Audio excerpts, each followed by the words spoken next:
open our Bibles to 1 Peter chapter 4.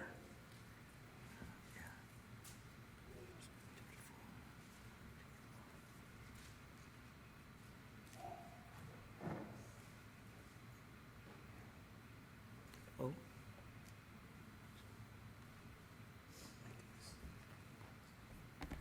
Chapter 4 in verse 3. 1 Peter 4, chapter 4 in verse 3 and 4. For the time past of our life suffices to have wrought the will of the Gentiles, when we walk in lasciviousness, lust, excessive wine, revelings, banquetings, and abominable idolatries, wherein they think it strange that you run not with them, to the same excess of riot, speaking evil of you. Thank you. You may be seated. I'm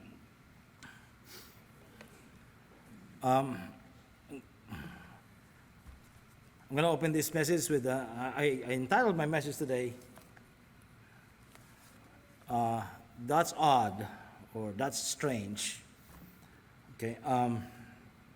I got a joke in here that some of you might have heard it already. But there's this old joke about a man, and his name is Odd, O-D-D. His parents named him that since the day he was born. And all throughout his life, people have been making fun of him because of his name, Odd. From he was in school, he was in work, all that. Growing up, he was always ridiculed of his name. And so he was sick of it. And then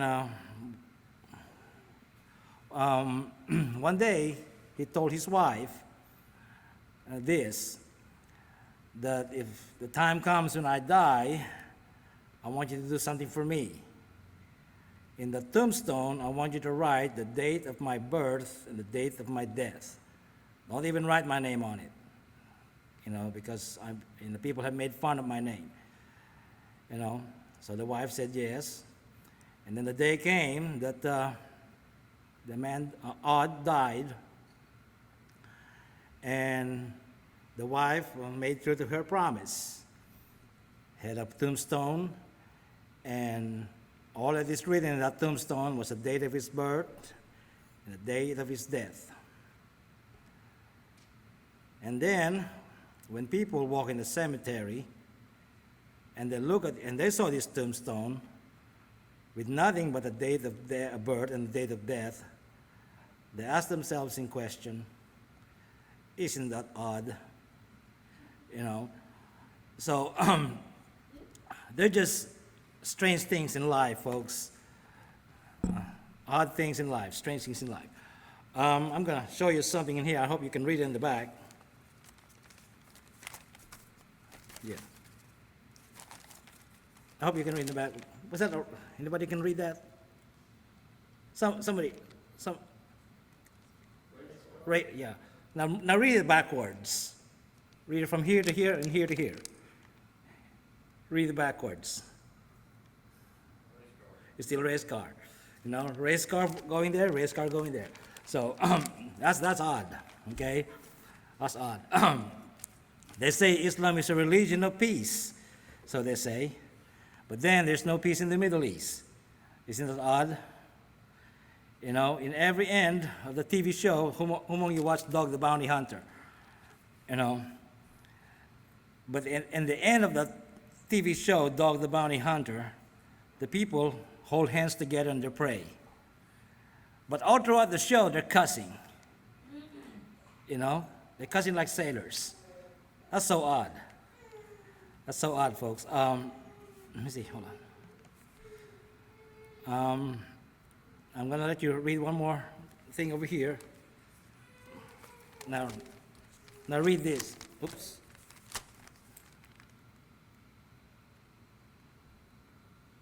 Somebody say something. Can you read it? I'm sorry. God is nowhere. God is nowhere. That's not how I read it.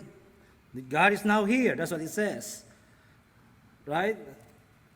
God is nowhere, or God is not here. Is that, or now here, I'm sorry.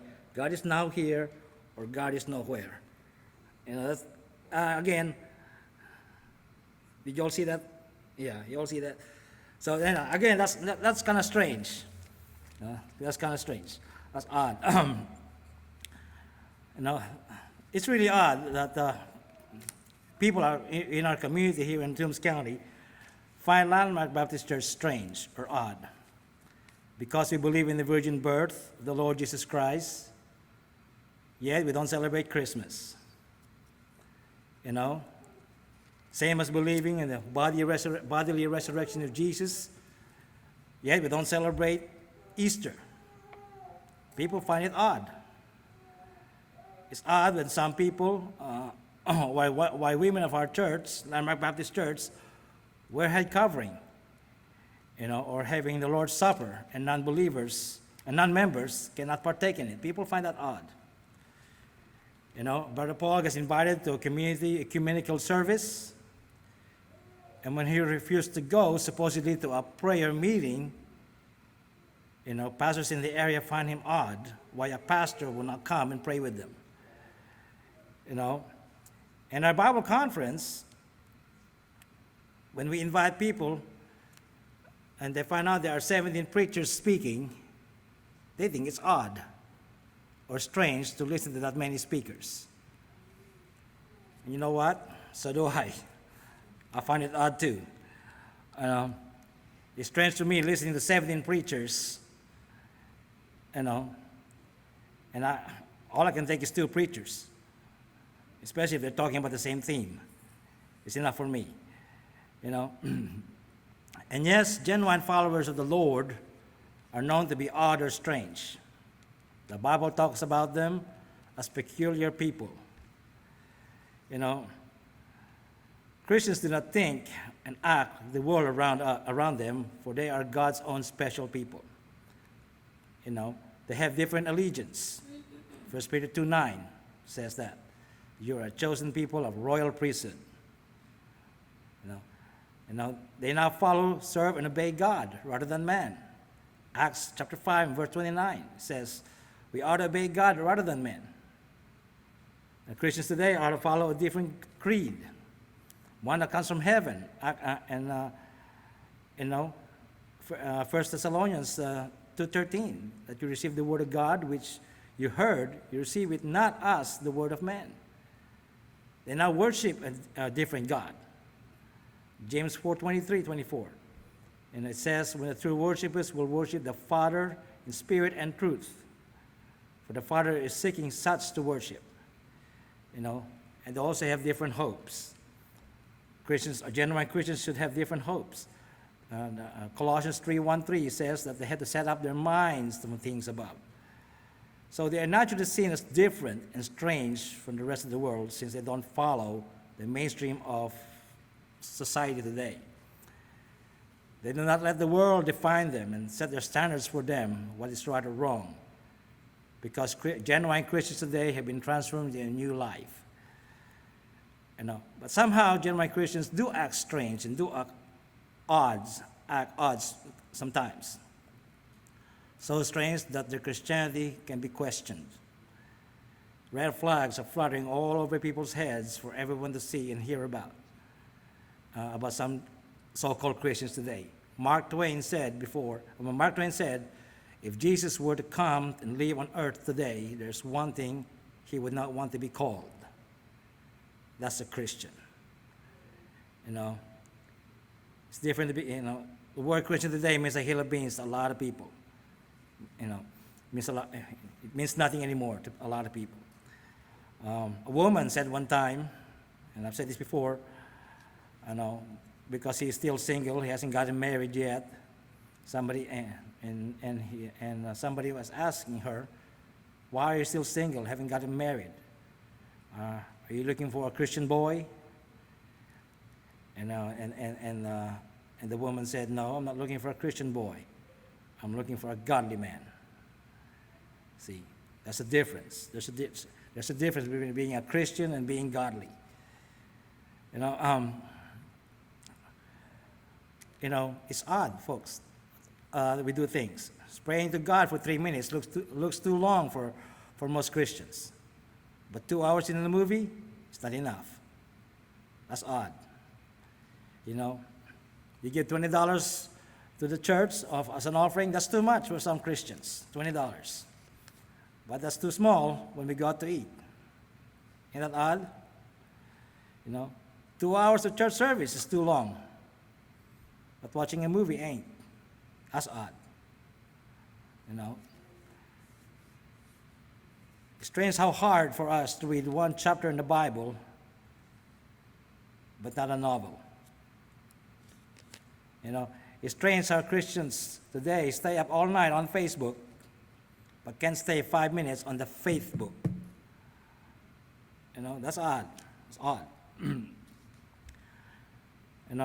It's odd and strange how we want front row tickets in a ball game, but in the church house we like to sit in the back.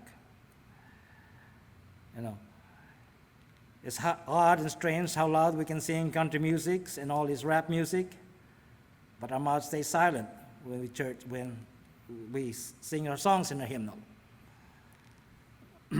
It's odd and strange. Christians believe in tabloids but question the words in the Bible. It's odd and strange. Christians see money as security in their lives instead of the Lord. It's odd and strange. We comment on a dentist killing a lion or a gorilla in a zoo, yet we can't do the same to the people who do abortions. It's odd and strange how Christians follow their friends on Twitter, yet we won't follow God's tweet. It's odd and strange how we want to watch Christian movies and later on watch a rated PG 1-2, or worse, maybe rated X. It's odd and strange. We are ashamed to spread the gospel, but not at all when we gossip.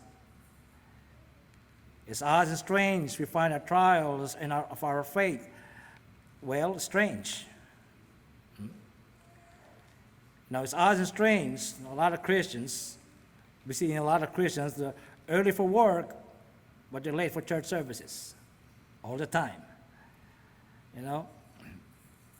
It's odd and strange for a lot of Christians that they can quote famous athletes, celebrities, but they can't quote anything in scriptures. It's odd and strange a lot of Christians how they know ERAs, RBIs, rushing yards, more than the chapters and the verses of the Bible. It's odd and strange how we can see the speck on someone's eye, but not ours. It's odd and strange we say we wear the armor of God, yet we don't know how to use them when we need to. It's odd and strange we're excited to plan our summer vacation, but we can't plan for vacation Bible school. It's odd and strange we can shoo away Jehovah's Witnesses or even some Baptists knocking on our door to witness, but then we can't do the same. We won't go knock on doors and witness to people. It's odd and strange that Christians tell you to dress modestly, yet in the beach or in the lake or in the pool, Christians are dressed seductively. It's odd and strange that people say Christ in Christmas, but all attention is on Santa. Or celebrate Christ's resurrection, but the attention is on the bunny. It's odd and strange to a lot of Christians that we practice a form of godliness but deny its power. And like I said this morning, a lot of people some people did not even come to church in the month of July, entire month of July. That's strange. It's odd and strange. It's odd and strange. Some people post in Facebook, and they post this thing on Facebook. If you're a Christian, no one should be asking you to go to church. Yet that same person who posted it is missing church every Sunday. True, many who claim to be Christians don't want to be taught as an odd or strange. People find it difficult to be different. It's possible for even true Christians to do some odd and strange things, acting like a hypocrite. Apostle Paul accused the Apostle Peter of hypocrisy when he ate with non-Jews only, when Jews are not around to see it. Peter was indeed guilty of acting differently when he was in different circles of people. Many Christians are the same. We tell people to follow the laws of God, but we ourselves do not live by them. We can reinterpret scriptures in order to suit our own purpose. We emphasize minuscule religious details that ignore the most important truths. We want to win converts to their religion, but not to God. We try to keep the outward appearance clean, all the while leaving the inside corrupt. Yes, the Christian life is considered to be odd and strange when they no longer practice immorality and wickedness they enjoyed in the past, just like our text said in 1 Peter. It's saying out there that we have spent time in the past acting odd and strange, acting like pagans and living in lust, getting drunk and carousing and worshiping idols. And people see strange that we no longer do them. John Wesley, the founder of the Methodist Church, tells of a dream that he had one day. In the dream, he was ushered into the gates of hell. And there he asked, "Are there any Presbyterians here?" And yes, came the answer. Then he asked, "Are there any Baptists here, Episcopalians and Methodists and Catholics and all that?" And the answer was still yes, each time. Much distressed, Wesley was then ushered to the gates of heaven. There he asked the same question. And the answer was, no.